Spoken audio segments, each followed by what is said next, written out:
हमारे जीवन में क्यों आती है? कभी आपने सोचा है? अगर आ भी गई तो इसका समाधान हम क्यों नहीं निकालते? पहली बात, हम भूलवश, अज्ञानतावश परिस्थितियां निर्मित करते हैं, और जब परिस्थितियां निर्मित हो जाती हैं, परिस्थितियों में हम घिर जाते हैं, फिर क्या होता है कि हम अधीर हो जाते हैं, अपने धैर्य को खो देते हैं। भगवान कृष्ण ने गीता में कहा है, क्या कहा है कि हे अर्जुन, जो व्यक्ति की बुद्धि भ्रमित हो जाती है, अर्थात जिस व्यक्ति की बुद्धि भ्रमित हो जाती है, वो कामनाओं का बीज बोने लगता है। बुद्धि के भ्रमित होने से कामना से भर जाता है। कामनाएं व्यक्ति को विचारों में उलझाती हैं, और जैसे जैसे विचारें, कामनाएं उलझाती हैं, मन संकल्प विकल्प में फंसता चला जाता है। और जब मन और संकल्प विकल्प में फंसता चला जाता है तो बुद्धि भ्रष्ट हो जाती है। जब बुद्धि भ्रष्ट हो जाती है तो काम और क्रोध का जन्म होता है, और एक काम, क्रोध और लोभ, इन तीन का जन्म होता है, तो उस व्यक्ति का सर्वनाश हो जाता है। कितना धारदार बात बोल दिए। अब बताते हैं कि जो व्यक्ति काम, क्रोध और लोभ से ग्रसित है, उस व्यक्ति का सर्वनाश हो जाए, तो आप सोच सकते हैं कि कृष्ण किस बात को कहते हैं कि सर्वनाश हो गया। क्योंकि सर्वनाश का मतलब होता है, आप उसका मापदंड लगाते हैं कि जो हमने घर बना रखा है, जो हमने परिवार बना रखा है, हमने बीवी बच्चे कुल खानदान बढ़ा रखा, खेती बाड़ी बना रखा, यही मेरा सब कुछ है, इसका तो नाश होता नहीं है।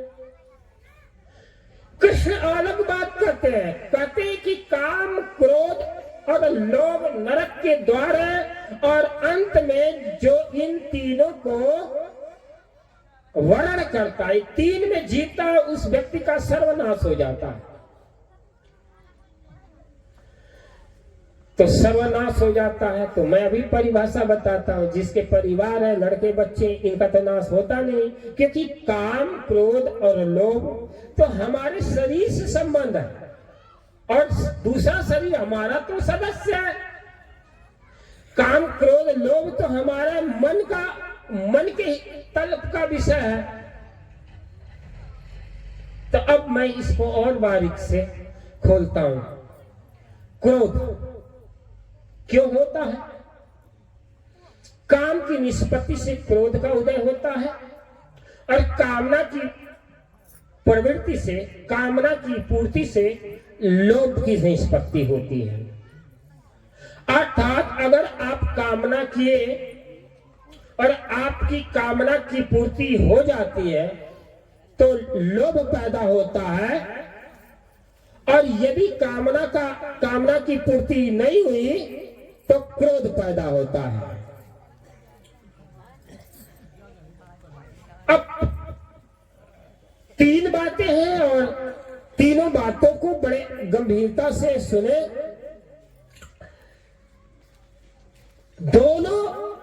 तीनों बातों के बीच में सिर्फ काम है।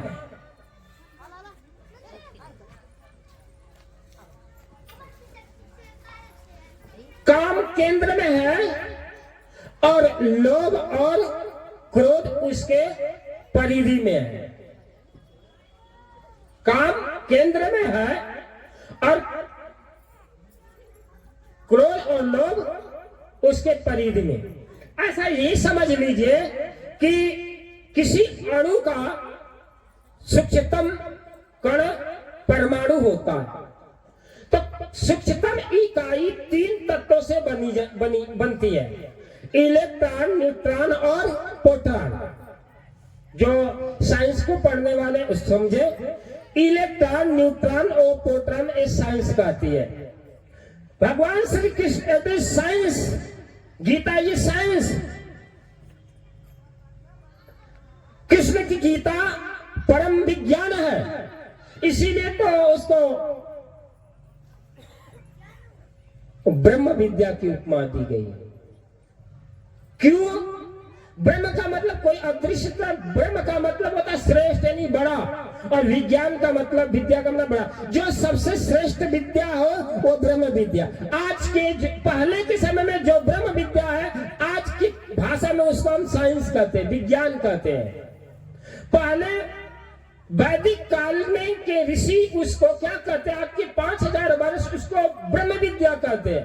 आज की आधुनिक भाषा में उसी ब्रह्म विद्या को हम क्या कहते हैं, साइंस कहते हैं, विज्ञान कहते हैं। विज्ञान की परिभाषा क्या है? किसी वस्तु की सुसंगठित, सुव्यवस्थित, क्रमबद्ध ज्ञान को विज्ञान कहते हैं।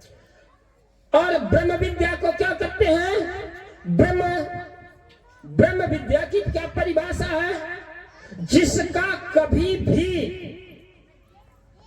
परिवर्तन न हो, जो अपरिवर्तनशील है, जो शाश्वत, सत्य, ध्रुव है, जो अखंड है, जो परिवर्तन जिसके स्वभाव में नहीं है, वो क्या है? वो ब्रह्म है।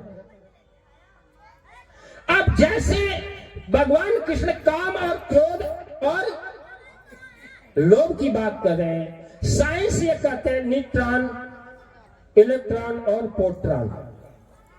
प्रोटॉन क्या है? काम है। इलेक्ट्रॉन, न्यूट्रॉन क्या है? परिधि है।